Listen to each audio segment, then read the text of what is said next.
Okay, so I just want to give you this short video today to introduce you a little bit to vernal pool ecology and tell you some of the things I would have told you had we gone on a field trip to vernal pools in Northfield together. In this image here you can see a sort of a classic New England vernal pool.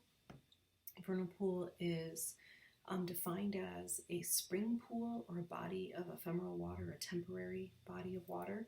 The term vernal means spring, and so the concept behind the spring pool is that this is a depression in the surface of the forest floor that will not hold water during the late summer and fall and into the winter.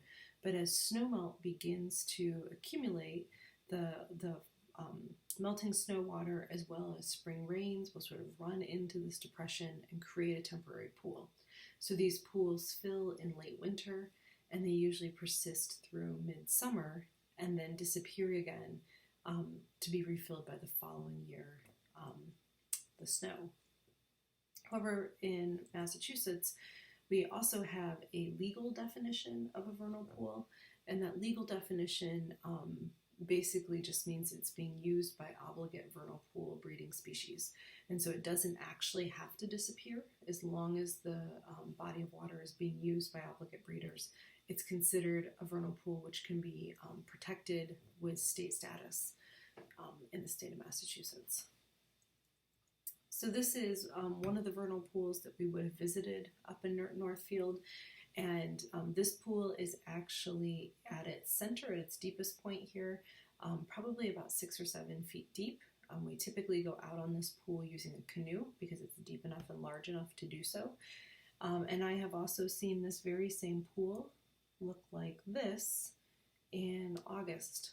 And so you can see that it has dried up almost completely. There's the last little remnant of water here.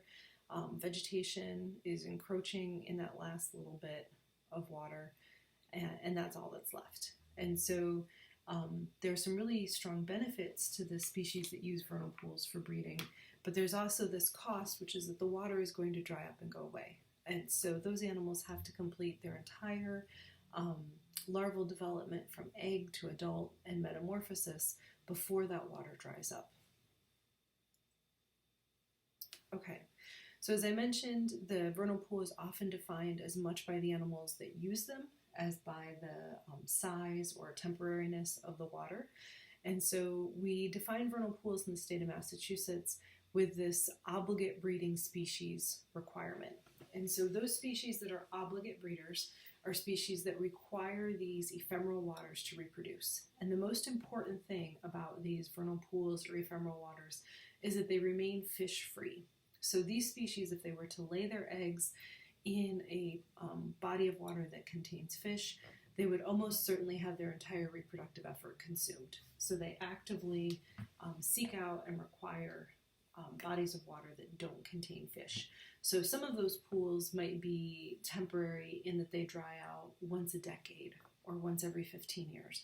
Others might dry out consistently every single season. And these vernal pool obligate species have been observed breeding in puddles created by tire tracks in the forest, all the way to much larger vernal pools like the one I just showed you. So the species that are obligate breeding species in the state of Massachusetts include these 4 species of salamanders: the spotted salamander, the blue spotted salamander, which is what's shown in this picture here, the Jefferson salamander and the marbled salamander, as well as wood frogs and fairy shrimp. So I'm just going to introduce you to 3 of those obligate breeding species quickly, the ones that we most likely see when we go out to Northfield.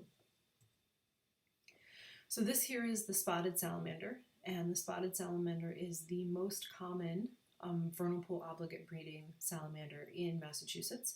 And most of the time when you go out to a vernal pool and you see egg masses, they are probably egg masses of spotted salamanders, although you would be really hard-pressed to tell the difference between the egg masses of the spotted salamander with the Jefferson or blue spotted salamander. These guys, they all look the same. The marbled salamander, however, has a different natural history for their breeding cycle, they actually lay their eggs in the fall in the dry pool and wait for the pool to fill for the spring. So their individuals are the first ones in the pool. So their eggs look much different. So over here on the right, these are some well-developed spotted salamander egg masses. This is actually a picture of egg masses I took out at that Northfield site. You'll notice that some of the egg masses are opaque and almost white, and others have a sort of clear gelatinous fluid around the outer surface of the egg mass, kind of creating a casing.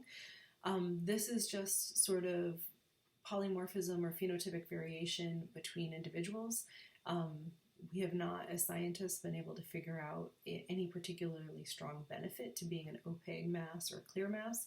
It seems just to be a difference. Some individuals lay clear masses and some individuals lay opaque masses. And you can start to see the hint in both of these masses that they're getting a little bit of a tinge of green, and that's because these masses also have a symbiotic algae that grows inside of them. Another obligate breeding species are the wood frog, and one of the clearest ways in Massachusetts to have your vernal pool protected, to apply for and receive protected status, is to show chorusing wood frogs at a vernal pool. So let me just let you hear what that sounds like.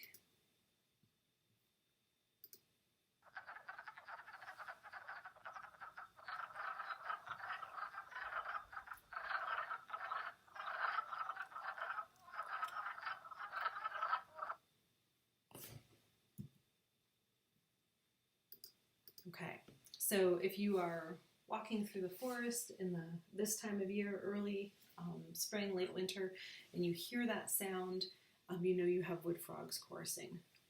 Wood frogs tend to be a little bit more general. I have found them in more permanent bodies of water than I've ever found spotted salamanders in. They are more likely to use a wetland area, and that video that I just showed you was actually recorded at the Stacy Mountain wetland area, which is on one of your maps.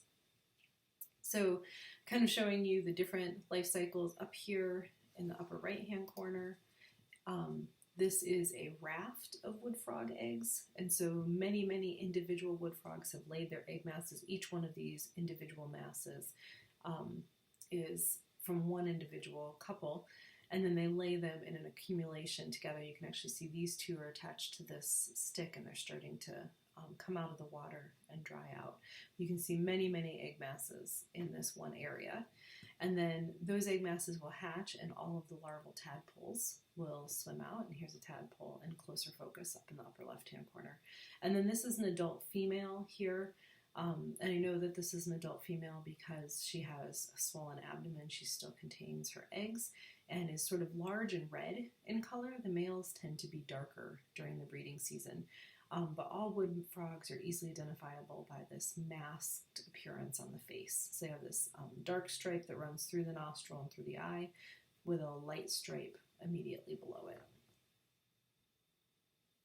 Okay, a third species that can be used to legally define define a vernal pool in Massachusetts are fairy shrimp. And fairy shrimp are really sensitive. They're somewhat rare. Not every vernal pool is going to have fairy shrimp. And they are only found in these ephemeral vernal pools. You won't find them in a wetland or in another body of standing water. And fairy shrimp have a very interesting life cycle. So here we have on the left just an individual fairy shrimp from a top view, so you're seeing their back. But they tend to be found swimming through the water more like this right-hand view. They actually swim with their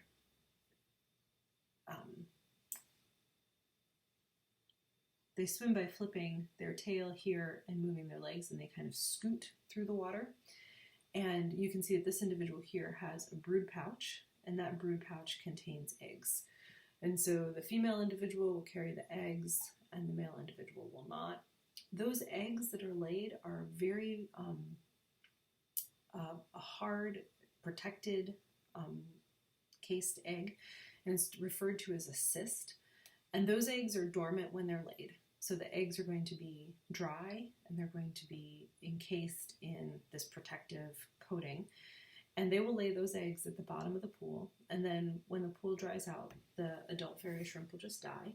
And the next year, when that pool begins to fill with water again, as soon as the water hits those dormant eggs that have overwintered, then those cysts will crack open and hatch, and the young will swim out and go through their larval development, ultimately becoming adults in that early springtime when they will mate and lay the next generation. And so these individuals do not survive the winter, but rather the next generation survives the winter. So the young overwinter as the dormant cyst egg.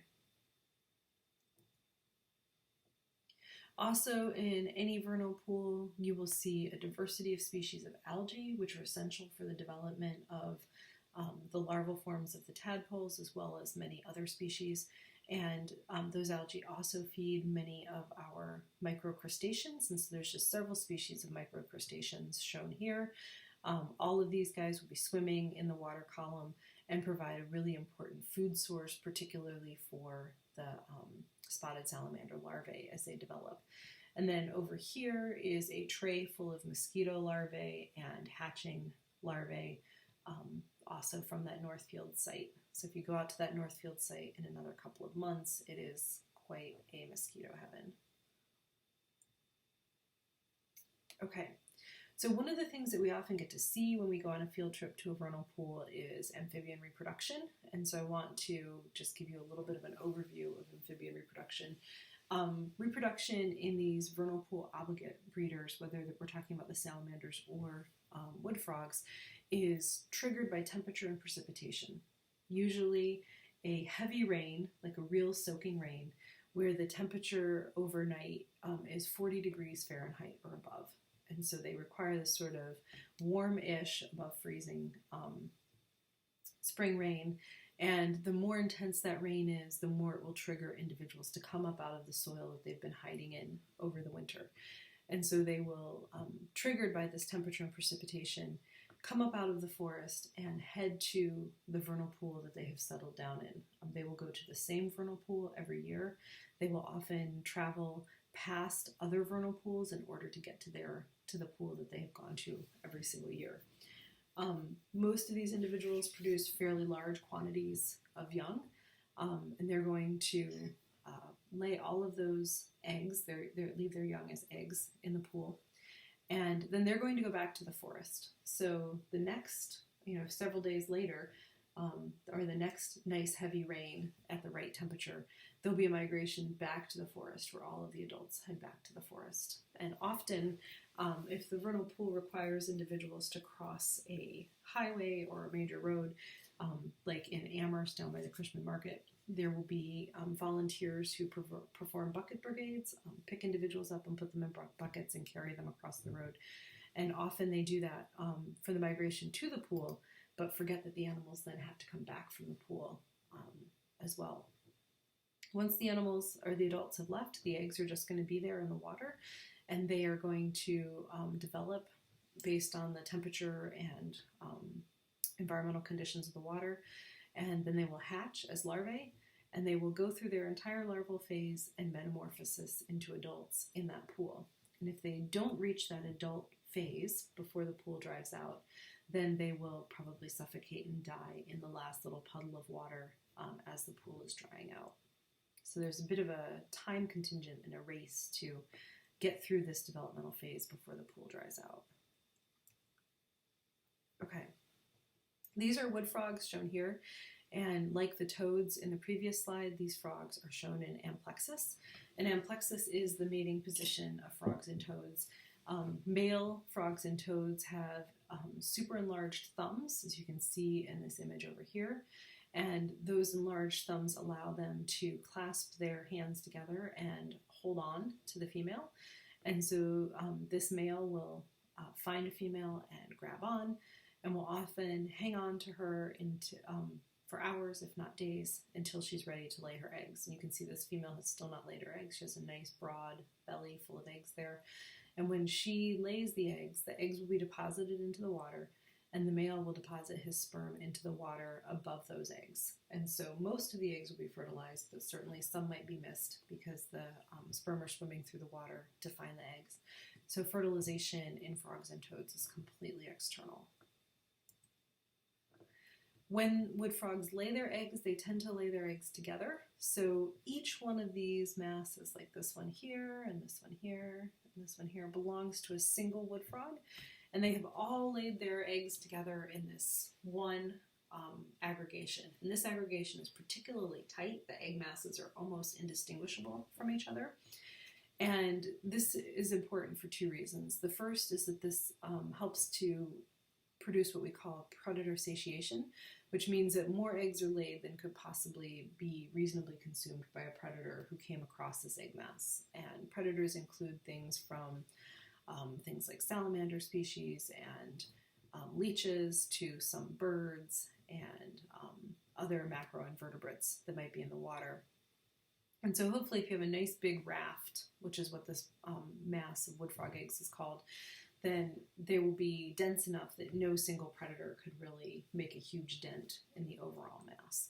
And so there's protection for the individual egg masses by being collected together. There's also a thermal benefit to having this raft, and that is that all of those, go back to the previous slide, all of these little dark embryos are going to be absorbing sunlight. And as all of those embryos are absorbing sunlight and warming up their egg mass, if they're close together, they can actually warm up the entire raft. And so if you stick a thermometer in the water surrounding these eggs, it's often several degrees Fahrenheit warmer than the water over here away from the eggs. And so by congregating together, they're actually increasing their thermal benefit, which is going to accelerate their development. They also, when the eggs are first laid, they're fairly small, and as they hit the water, they begin to take on water through osmosis, and that water causes the eggs to swell. And some of the water that comes into those eggs contains various species of algae. So those algae get trapped within the eggs and actually start to grow inside the gelatinous mass. And that provides a benefit to the developing offspring as well, because those algae are cranking out oxygen. And so the developing embryo has a ready supply of oxygen, despite the fact that there's not a whole lot of water flow around these eggs to bring fresh oxygen into the raft. And so the algae do that for those individuals instead. So here's an egg mass I've lifted out of the water, and you can see that in the videos on the YouTube channel as well. In a wood frog egg mass, you can actually see each individual egg within the mass when you pull it up out of the water. And then as those eggs develop and ultimately hatch, this green pile here is the leftover material from the wood frog egg mass, and these are little larvae who have just hatched out of it. These individuals are going to start their life off as tadpoles, and they're going to go through metamorphosis, which is the transformation from an immature form to the adult form. They start off as small tadpoles, and then they're going to go out and consume tons of vegetation and algae and grow pretty rapidly. At some point, they will begin to develop hind limbs, and then shortly after that, they will develop forelimbs as they continue to sort of voraciously eat algae. Then their tail will start to shrink and break down, and they will switch from having a little spiracle. Let's see if I can see the spiracle in this picture. I can't. They have a little spiracle on their side, which is the opening to bring oxygen into the lungs, or into the gills, and they will switch from having that spiracle and gill set up to actually developing lungs. And then they'll be ready to leave the pool and go out into the terrestrial world. And the wood frogs that leave the pool will have this appearance of the adult, but will be very small. Okay, let's compare that with salamander reproduction. This is a whirling mass of spotted salamanders coming together in the mating season. A group of salamanders is known as a congress, and so salamanders congress at the vernal pool and come together in these big mating masses where individuals will sort of swim together and pair up together and bump into each other. But there's a lot of individuals together, and there's a lot of sort of interaction between individuals and various couples kind of switching back and forth between neighboring individuals as they come together and look for a potential mate. The salamanders are going to rely less on voice. The wood frogs use their voice Salamanders rely on pheromones to communicate between mates, and so they have chemosensory hormones that help to attract individuals together and trigger mating. And I have a little video of spotted salamander courtship here.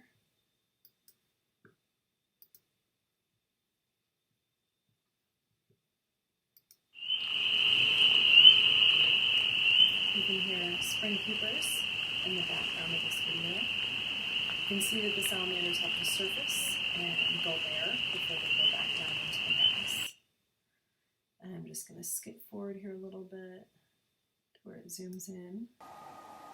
You can see these individuals are whirring around. They're secreting their pheromones from glands near their foreheads. And so the males will rub their chin along the female's body. They'll bump into her and try to trigger her attention. And then when the male thinks he has a female that is interested in mating with him, he will go down to the bottom of the pool and lay these spermatophores. And so all of these little white triangular masses or spermatophores, those are little packets of sperm, and the female will pick that up and insert that into her cloaca, and fertilization is internal.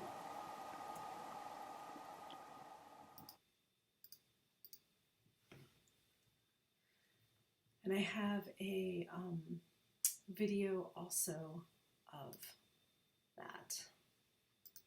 So these are some plethodon salamanders.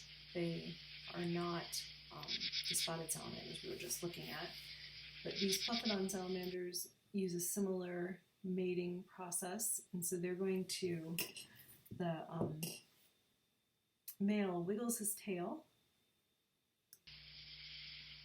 You can see him vibrating his tail here in preparation to lay the spermatophore, and the female is sort of rubbing her nose on his body. And these guys are again using chemosensory chemicals to communicate. And the male is going to lay the spermatophore. I'm sorry, this is so pixelated. And then the female is going to pick it up with her hind feet and help to insert it into her cloaca.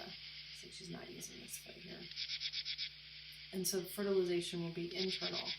And she will wait a few days before she lays the eggs, so the spermatophore is going to actually fertilize her eggs, and then a few days later she will lay them. And this video here is embedded in your PowerPoint. This is the one that I played for Moment of Zen at the start of last lecture, and that just shows the development of a salamander from a single cell all the way through leaving the egg and hatching. Okay. So here is a better image of spotted salamander spermatophores. These are these jelly packets containing sperm, and the female is going to pick up the spermatophore and use it to fertilize the eggs before she then lays those eggs, usually on a piece of submerged vegetation or a twig. And this is actually a raft of salamander eggs. Sometimes spotted salamanders lay their eggs more solo, and you'll just find 1 or 2 or 3 egg masses. And then sometimes you find is here a collection of many egg masses. One of the things that you'll notice is that unlike the wood frog egg masses, the gelatinous coating around the egg mass covers all of the eggs, and so it's almost like the entire egg mass is in a gelatin casing. And so when you look at the video of the salamander egg masses, and you can see where I've pulled it up out of the water, you can actually see that casing of gelatinous solution around the eggs, and it's much harder to actually make out the individual definition of the eggs, especially when they are early in their developmental phase. The spotted salamanders rely on a mutualistic algae, and that algae is actually in the parent's cells and is passed to the eggs from the parent as opposed to just being picked up in the water. This is a particular species of algae, and it is a mutualistic algae species. The salamanders who do not have algae in their egg masses develop poorly and are at high risk to infection.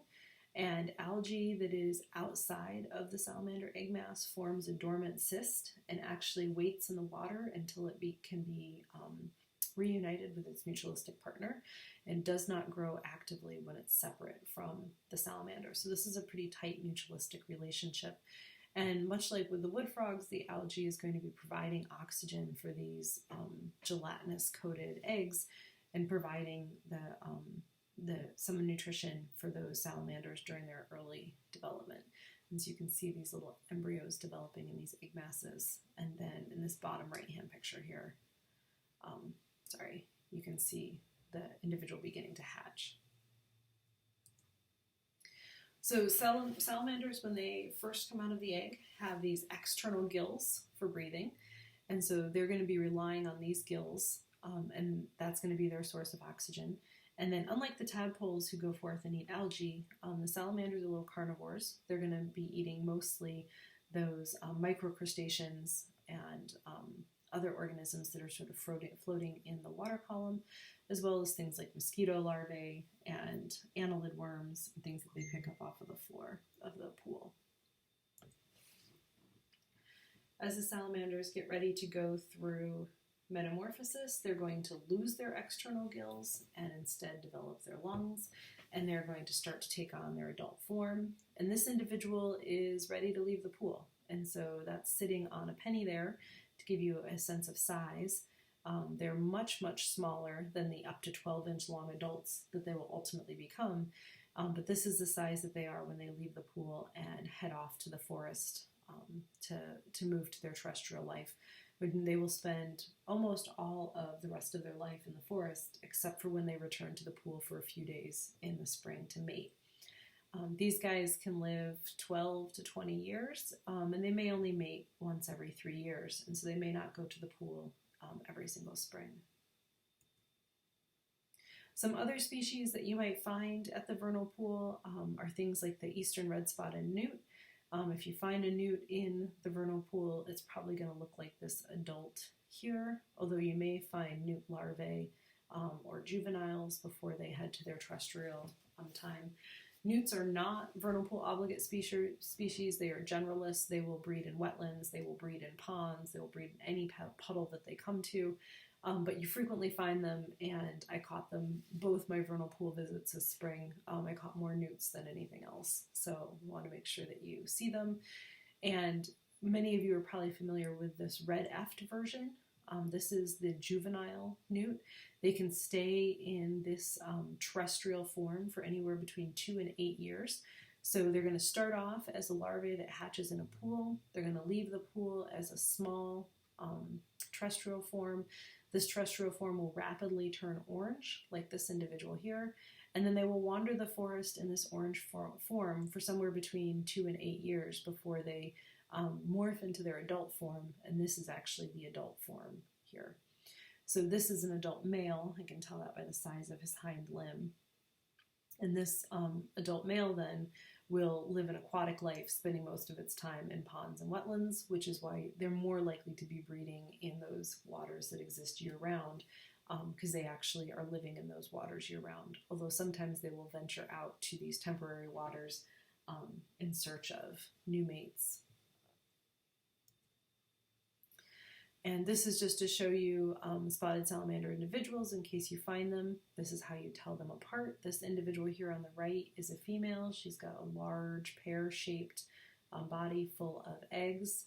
And the male here has much enlarged hind limbs and a swollen cloaca. And so in the video, I point out the swollen cloaca, but you can also see these dark pads on the inside of the hind leg and dark pads on the toes. And that the dark padding as well as the large size of the hind limb allows the male newt to hold on to the female newt. And so he will actually hold on to his potential mate and fan her with his tail and rub her nose with his pheromone glands and sort of carry out a courtship ritual until he's ready to lay the spermatophore that he hopes she will pick up. Okay, so those are some species that you'll find at the vernal pool. And if you are unable to go visit a vernal pool on your own, I have several videos from my visit that you can take a virtual tour of a vernal pool and then hopefully use that information to answer the few questions that are in your vernal pool packet. I hope you guys all get to go out for a walk in the woods, whether or not you visit a vernal pool, and that you enjoy this virtual lab.